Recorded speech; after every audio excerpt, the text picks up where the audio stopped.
Joining us right now, Dr. Drew Pate, a psychiatrist from Sheppard Pratt. Dr. Pate, thanks again for joining us here. Tell, how do these threats and acts of violence, how do they impact all of us?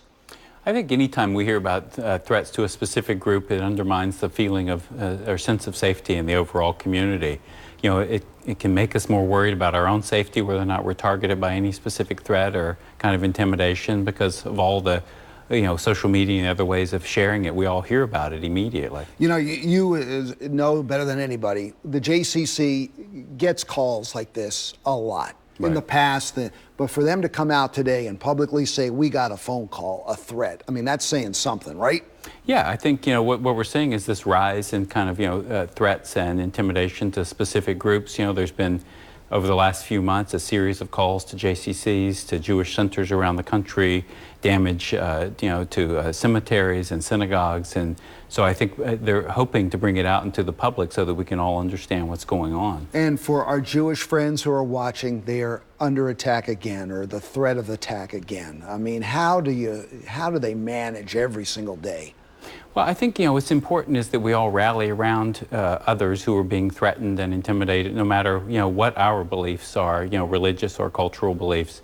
When people make these kind of threats from the dark, it's important to bring our support out into the light and let everyone know that we're standing up, that we, won't be shaken by individual threats, and that we'll rally to the cause of other people in our community. Now I'm going to jump you on the other side of the fence to talk to someone that you've had in the office before who would make a threat like this. What do you get out of them? Why do they do it?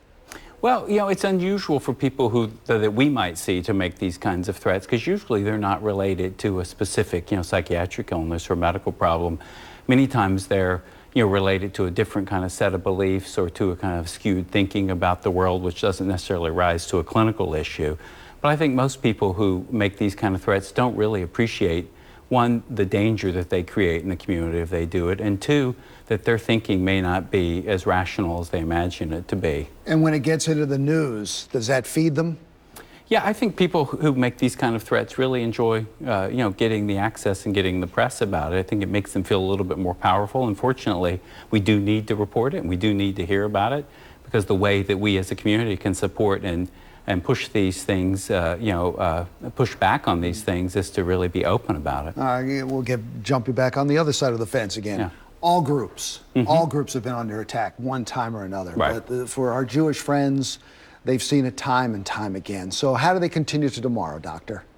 Well, I think you continue to stand up and do the things that you know to be right in your community. Stand for your values, stand for your principles, and don't shy away from, pushing back on people who attempt to threaten us. If we shy away from these things, then it's just going to be another group down the road. There was a famous, quote from the Nazis that, they came for the Jews and I didn't stand up, and because the next time they're coming for someone else. And so it's important that we all stand up no matter which group is being threatened. All right, Dr. Drew, as always, thank you so much for joining us here.